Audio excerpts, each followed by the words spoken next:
보셨습니다마는 구속영장이 청구된 조국 전 장관이 오늘 오전 영장 실질심사를 받기 위해서 서울 동부지법에 나왔습니다. 구속 여부는 오늘 밤 사이에 결정될 것으로 보입니다. 자세히 알아보겠습니다. 이웅혁 교수님 그리고 김지혜 변호사님 나오셨습니다. 어서 오십시오. 안녕하세요. 네. 자, 먼저 조금 전에 잠깐 분위기는 보셨습니다만 오늘 오전에 법원 앞에 분위기 또 법원에 들어서면서 조 전 장관이 무슨 말을 했는지 일단 한번 보고 이야기 시작하겠습니다.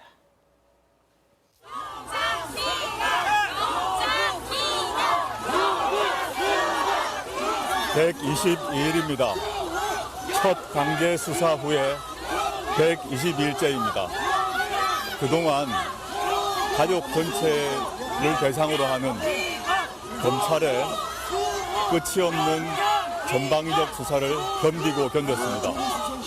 혹독한 시간이었습니다. 저는 검찰의 영장 신청 내용에 동의하지 못합니다. 오늘 법정에서 판사님께 소상히 말씀드리겠습니다. 철저히 법리에 기초한 판단이 있을 것이라고 희망하며 또 그렇게 믿습니다. 감사합니다. 검찰이 중단해달라는데 왜 못 지키죠? 지금 조국 전 장관이 인터뷰를 하는 중에도 주변에서는 양쪽으로 목소리가 갈려서 조국 구속 또 영장 기각 이 두 구호가 같이 한꺼번에 들리는 그런 상황이 벌어졌습니다. 자, 본인이 혹독한 시간이었다 이렇게 표현을 했습니다만은 지금 강제 수사 넉 달 만에 구속 수사가 구속의 갈림길에 섰습니다.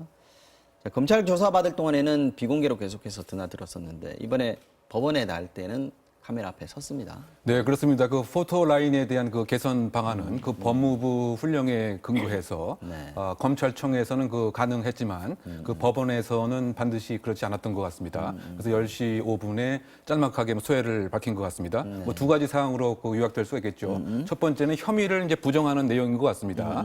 즉, 그 영장에 동의할 수 없고 법리에 입각해서 판사님께 소상하게 밝히겠다. 네. 결국은 이제 두 가지 사항, 그 감찰반에 대한 직권남용 또는 그 금감위에 대한 직권남용 자체를 이제 부인하는 내용을 요약할 수 있을 것 같고요. 그 두 번째는 검찰에 대한 좀 비난성의 그 심정을 토로한 것 같습니다. 너무 가혹한 먼지 털기식 수사에 대해서 상당히 힘들었다라고 하는 소회를 이제 밝힌 것 같습니다. 어쨌든 그 오늘의 그 영장 실질 심사 그 결과가 여러 가지 지금 조국 수사 관련된 논의의 또 다른 그 분수령이 되지 않을까 예상해 볼 수 있는 대목입니다.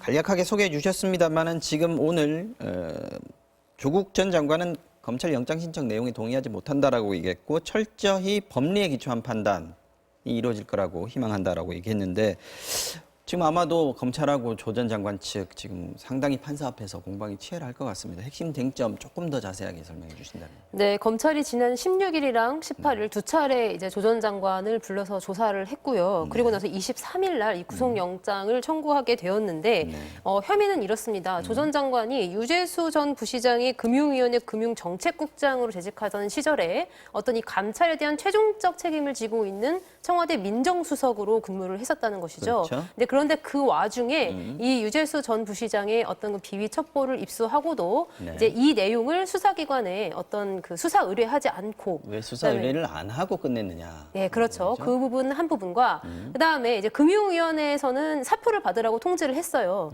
그런데 그 사표를 그냥 내용 없이 사표를 받으라고만 했을 뿐인 것이지 자세한 그 내용을 알려주지 않아서 어떤 그 금융위원회의 자체 감찰권과 징계 권한을 침해했다라는 그런 혐의가 있고요. 네. 이 두 가지 모두 직권남용 혐의를 적용을 했습니다. 조 전 장관은 이에 대해서 이제 이것은 정무적 판단이었지 어떤 그런 법률적인 책임을 자기에게 지울 수는 없다라는 그런 입장인 것 같고요. 아마도 오늘 영장 실질 심사에서도 그와 같은 취지의 주장을 할 것으로 보입니다. 그런데 이제 구속영장이 뭐 만약에 받아들여진다면 네네. 나오게 된다면 어느 정도 이런 그런 검찰의 혐의가 입증되었다고 볼 수 있겠지만 만약에 이제 이것이 기각된다면 정말로 이 정무적 판단이었는데 이것을 어떤 그런 직권 남용의 프레임을 씌워서 무리한 수사를 했다라는 그런 비판을 또 검찰이 면할 수 없기 때문에 정말로 그 아주 첨예한 그런 쟁점 대립이 될 것으로 보입니다. 청와대가 지난번에 영장 청구한 날에 윤도한 국민소통수석이 나와가지고 직접 얘기를 한 게 청와대는 검찰에 일일이 허락을 구하는 기관이 아니다. 굉장히 좀 이례적으로 강하게 좀 얘기를 했었단 말이죠. 네. 청와대의 논리도 이런 부분이겠 군요. 직권남용 아니다라는 얘기입니다. 예, 그렇죠. 일단은 청와대에서 밝힌 내용은 이렇습니다. 이제 이런 비위 첩보를 입수를 했을 때 이제 이것을 수사기관에 수사 의뢰할 것인지 아니면 그냥 그대로 관계기관에 통보하고 말 것인지는 정무수석이 그 민정수석이 알아서 판단할 수 있는 부분이다. 두 가지의 선택에 있을 뿐이지. 그렇죠. 그 예. 선택은 정무수석이 정무적으로 판단하는, 아니, 민정수석이 정무적으로 판단하는 거다. 예, 그런 취지로 이야기를 했고요. 근데 그렇기 때문에 결국 쟁점은 네. 이 혐의 사실이 청와대 내부 감찰 때 어느 정도 드러났느냐 여기에서 결정이 될 것 같습니다. 그러니까 검찰에서 볼 때는 지금 나와 있는 유재수 씨가 구속된 사안이 청와대에서도 이미 그 정도까지는 다 알고 있었다라고 지금 검찰은 보고 있는 것 같고요. 네, 그렇죠. 그러니까 이것이 거의 그냥 범죄가 거의 성립될 정도의 아주 그냥 중대하고 그리고 또 증거도 확실한 거였다라고 하면 당연히 뭐 민정수석 입장에서도 이것을 이제 수사 의뢰하거나 아니면 이제 그것을 금융위원회에서 알아서 하도록 자세한 그 사정을 첩보하거나 뭐 이렇게 했어야 하는데 그게 아니라 이제 굉장히 수사의 단서만 있었고 어떤 그런 구체적인 입증까지는 불가능한 그런 수사기관이 상황이었다라고 아니었다, 이 얘기를 하면 했죠. 예, 네. 그렇다고 한다면 이것을 이제 그렇게 조국 전 장관이 한 것처럼 처리를 하더라도 별 문제가 없다. 이제 이런 취지인데 근데 이 부분에 알겠습니다. 대해서는 결과적으로 증거가 판단하지 않을까 생각이 듭니다. 자, 감찰을 중단하는 그 과정에 뭐 힘 있는 사람 또는 지인, 유재수 씨의 지인인데 힘이 있는 사람의 어떤 외압이나 청탁이 들어간 거 아니냐. 이 부분도 지금 쟁점이 되고 있는 것 같습니다. 검찰에서는요. 네, 그렇습니다. 그래서 검찰에서는 그 다수의 구명 로비의 정황을 구명 로비. 확보했다. 이런 입장인 것 같습니다. 과연 이제 그 근거가 과연 정확한 문건인지 네. 또는 일부 보도에 의한 것처럼 뭐 텔레그램의 그 대화 내용인지 이것은 그 정확하게 그 알 수가 없습니다만 적어도 그 유재수 그 국장이 현재의 직위 자체를 보존하려고 하는 청탁을 했고 이것이 소위 친문 세력의 그 실세 정치인에 의해서 결국은 조국 장관에게 조국 수석에게 그 당시에 전달된 것은 아니냐 이런 입장인 것 같습니다. 그러다 보니까 이 사안도 사실은 향후 아주 중요한 이제 초점이 될 것 같고요. 압력이나 청탁이 있었다는 게 나올 경우에는 좀 더 수사가 커질 수도 있고 번질 수도 있는 상황이 되는 거죠. 그렇죠. 수사가 커지고 어떻게 본다면 그렇게 지시하고 부탁한 사람도 공무원이라고 한다면 공범으로서의 피의자가 될 확률도 상당히 큰 부분이라고 생각이 됩니다. 더군다나 지금 어떻게 본다면 징계가 이루어지고 그다음에 수사가 이루어져야 되는 이와 같은 하나의 그 감찰 전체의 시스템을 와해시킨 배후 세력이 분명히 있었다라고 하는 이런 점이 아마 검찰이 들여다보고 있는 시각인 것 같고요. 다만 이제 이 점과 관련돼서 조국 민정수석의 그 이야기는 최종 책임은 내게 있었다. 다만 형용사가 여기서 중요하겠죠. 정무적 책임은 이제 있었다라고 하는 것이기 때문에 이 정무적의 그 의미 자체를 그야말로 범죄적인 문제로 봐야 될지 이 부분이 또 역시 앞으로의 중요한 초점이 되지 않을까 생각됩니다. 오늘 법원이 어떻게 판단하느냐가 또 중요하겠습니다. 여기서 아마 가름이 1차적인 가름이 나겠죠. 자, 같은 사례는 아니겠습니다만 이게 직권남용 권리행사 방해 아니겠습니까? 이게 이제 공직자들한테 많이 적용이 됐습니다. 더구나 이제 국정농단, 사법농단 거치면서 이런 사례들이 많이 있었는데 다시 말씀드리지만 이게 같은 사례는 아닙니다. 네. 하지만 이 직권남용이라는 게 상당히 애매하고 판단하기가 모호하기 때문에 그렇죠. 어떤 식으로 앞에서는 판단이 됐는지도 좀 소개를 해주셨으면 좋겠습니다. 네. 결국은 이제 뭐 직권남용에 관한 판례 자체가 그렇게 많이 축적되어 있었던 것은 아닙니다. 다만 우리가 비교할 수 있는 것은 결국 같은 민정수석이라고 하는 지위에 있었던 우병우 전 민정수석과 비교를 한번 해봄직한 것인데요.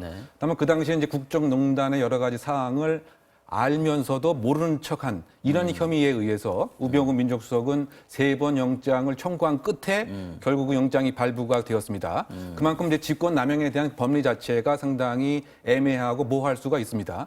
결국은 권한을 행사할 수 있는 이 직위에 있었는가 여부, 즉 민정수석이 과연 특정적인 권한을 행사할 수 있는 그 범위에 관한 법적인 평가 그리고 그것이 재량을 넘어서는 재량 일탈의 한계가 있었는가에 대한 법적 평가 이 두 가지가 이제 함께 있어야 되는 문제가 있기 둘이 때문에 다 있어야 되는 그렇죠. 다만 이제 그 우병우 민정수석과 대비되는 점은 조국 민정수석은 상당히 적극적인 직권남용의 행위를 한 것이 아니냐 이런 시각이 분명히 있는 것이죠. 우병우 민정수석과 비교해서 왜냐하면 우병우 민정수석은 몰랐다는 게 그렇죠. 근데 쟁점이었고요. 가만히 소극적인 행위에 있었지만 그 조국 그 민정수석은 이를테면 특감반의 감찰 결과 보고서를 만들지 않았고 또 지금 최근 보도에 의하면 기록 자체를 갈아 없애라라고 하는 취지의 얘기를 했다라고 하는 것은 능동적으로 은폐를 했다라고 하는 혐의점이 있는 것이고요.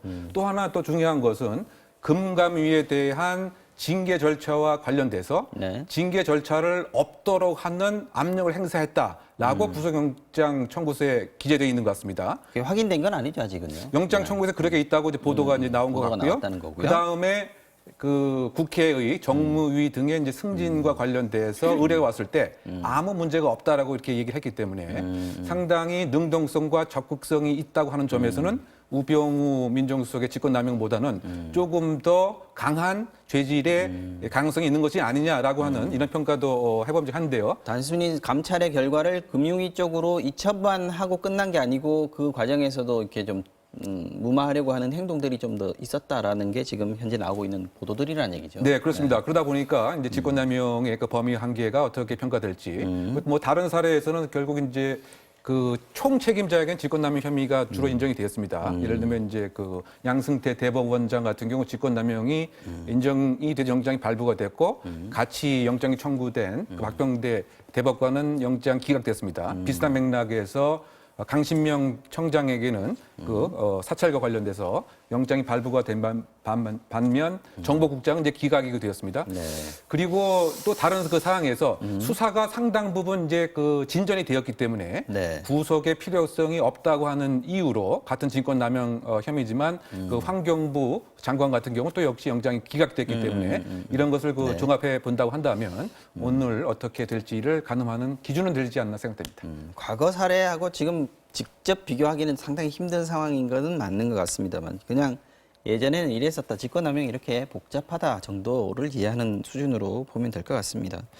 자, 오늘 영장 발부 여부가 꼭 이제 그 유죄수 사건에만 영향을 끼치는 것이 아닐 겁니다. 그래서 지금 운명의 날이다라고 얘기를 하는데 조국의 운명이 날일 수도 있고 네. 검찰에게도 역시 운명의 날이 되지 않겠는가 이런 분석들이 있습니다. 네, 근데 이제 저는 법리적인 측면에서 아까 그 직권남용죄에 대해서 약간 좀 첨언을 하고 싶은데 첫 번째는 이 직권남용죄의 죄질을 판단하는 데 있어서 어떤 그 우병우 전 수석과 그다음에 조 전 수석이 덮으려 했던 그런 범죄의 양상도 우리가 피할 수 없다라고 생각을 듭니다. 그러니까 그것도 고려의 대상이 된다는 것이죠.